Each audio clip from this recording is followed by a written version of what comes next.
Nós conversamos agora com a psicóloga Ieda de Oliveira Monteiro. O tema da nossa entrevista é a forte atração que o tráfico de drogas exerce em determinadas jovens, que costumam colocar a família em segundo plano para mergulhar nesse mundo, às vezes sem volta. Boa tarde, doutora. Boa tarde. O caso mais recente que nós vimos aí pela imprensa foi no Rio de Janeiro, onde uma jovem moradora da Zona Sul, quer dizer, com uma boa condição financeira, abandonou tudo para viver numa favela atraída pelo tráfico. O que leva uma jovem a agir dessa forma, doutora? Olha, Ronaldo, são vários fatores, né? A gente tem que analisar realmente o que está passando, né? Porque o momento que essa criança está vivendo é a falta de diálogo da família, a falta de atenção dos pais, essa convivência com quem realmente que ela está convivendo. Então, quais são as reais necessidades desse adolescente? Então, é isso que leva ele a buscar outros caminhos, que é caminhos, né, mais ativos, adrenalina, para chamar alguma atenção. Coisa, exatamente, que possa ser um momento que eu não estou conseguindo atingir os meus pais, não é? Ninguém me enxerga, ninguém me vê, então eu começo a buscar algum caminho para que eu possa ser realmente vista, observada pelos meus pais. Como que os pais podem detectar esse tipo de problema? Olha, a primeira coisa, você começa a observar o que está acontecendo. Se era uma criança ativa, participava, alegre, dava conta dos seus estudos, não é? Tinha boas notas. O que de repente mudou o comportamento dessa criança? Passou a se isolar, mudou o tipo de relacionamento dela. Então, são vários fatores que levam o pai a detectar realmente o que está acontecendo. Né? Você muda esse comportamento, você muda essa maneira de relacionar com a sua família, com seus amigos, e os pais têm que ficar alerta que alguma coisa não está bem. Quer dizer, isso acontece geralmente numa fase em que a pessoa está buscando se encontrar, achar o seu caminho. É a formação dela, ela está em busca da personalidade dela, busca do eu.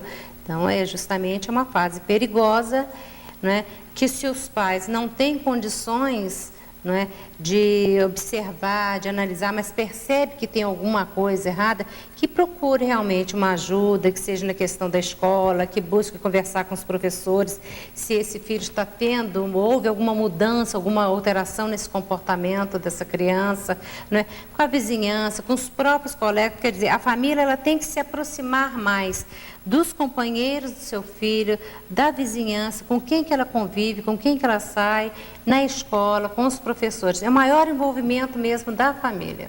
Quer dizer, e para os pais, o diálogo é o principal instrumento? É o principal instrumento, é primordial. É a chave de tudo? É a chave de tudo. Nós temos por hábito, quando o filho chega, os pais acreditam que isso é diálogo. Não é uma forma mas é cobrança.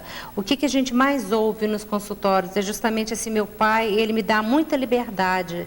Excesso de liberdade, tipo assim, eu confio em você, olha lá o que você vai fazer. Então, é uma falsa liberdade. Confiar não é, eu confio, mas estou cobrando de você ao mesmo tempo. Então, os jovens, eles não gostam disso, eles reclamam muito dessa postura. E às vezes os pais têm paciência para ouvirem o filho do vizinho. Mas em casa é só cobrança. É só cobrança.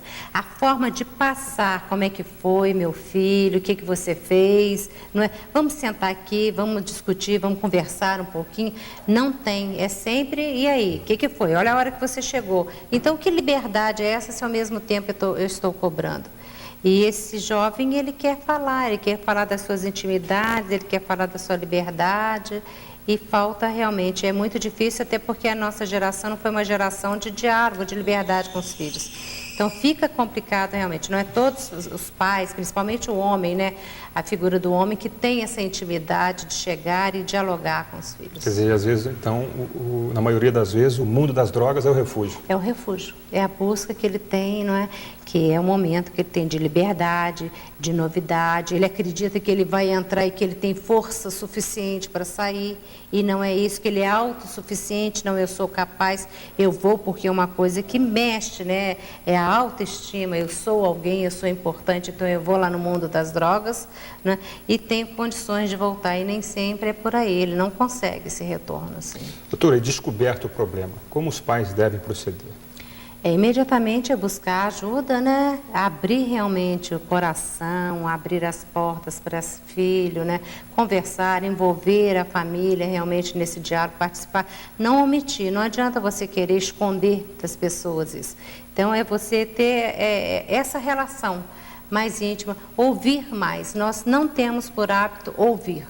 Nem na escola, eu estava observando ali vários projetos que a escola desenvolve e a gente para se perguntar, mas por que? Se a escola oferece tanta coisa, os alunos se envolvem tanto. É porque ainda falta o tempo da conversa. A criança, ela conversa entre ela mesma. Quer dizer, os dois estão em fase de formação, de criar conceitos, de buscar essa autoafirmação.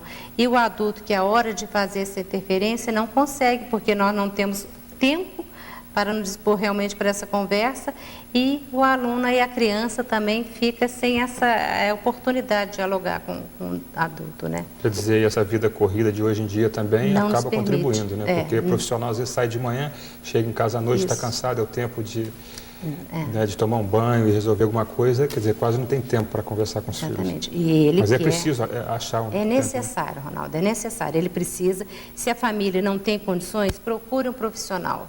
Não tenha vergonha, não tenha receio de que meu filho está fazendo atendimento. Ainda existe esse mito, né? Esse preconceito de que o filho está numa clínica, que o filho está no acompanhamento. É melhor, né, agora, enquanto está no início, do que você deixar para o final, né? Então, é necessária essa participação, esse envolvimento da família, com os valores, com os princípios, com as éticas, com a ética familiar realmente. O que essa família acha importante para ela. A senhora tem deparado em seu consultório com casos idênticos? Constantemente. Tem aumentado muito, né? Essa demanda tem crescido dia a dia e isso nos preocupa, né? Por que está acontecendo tanto isso? E a gente volta que a falta de percepção da família, né? Você trabalha para dar o melhor para o seu filho, dar condições, dar recursos, e não necessariamente é isso que ele quer. Ele quer apenas ter aquele momento para ouvir, e o jovem, ele é rebelde, ele vai bater de frente com você, ele vai te enfrentar, ele vai questionar, quer dizer, ele quer ser o do contra. Mas é justamente isso, nesse fato dele ser o do contra dos princípios familiares, é que ele vai criando os conceitos, as concepções dele realmente. Então, é necessário a família estar sempre conversando. Se ela não tem condições, que ela busque realmente um profissional que possa ajudar a canalizar melhor essas questões éticas, morais dessa criança. E quando a família apoia e busca ajuda de um profissional, quer dizer, a recuperação é quase que certa. Quase certa, quase certa. Exatamente, quase 100%, tá? Dependendo da época que você está buscando ali. A família tem que ter de estalo imediatamente isso aí. Percebeu alguma coisa não está bem, ela procura imediatamente o profissional. Não pode deixar que realmente o tempo passe e que a coisa piore cada vez mais. Estabeleça vínculo maior com os colegas, com os vizinhos, tente ouvir, não se omita. Nós temos por hábito ter vergonha, o que a gente mais ouve é a questão da vergonha da família, dos vizinhos perceberem que alguma coisa não está bem. Doutora, muito obrigado pela sua presença. Obrigada a você.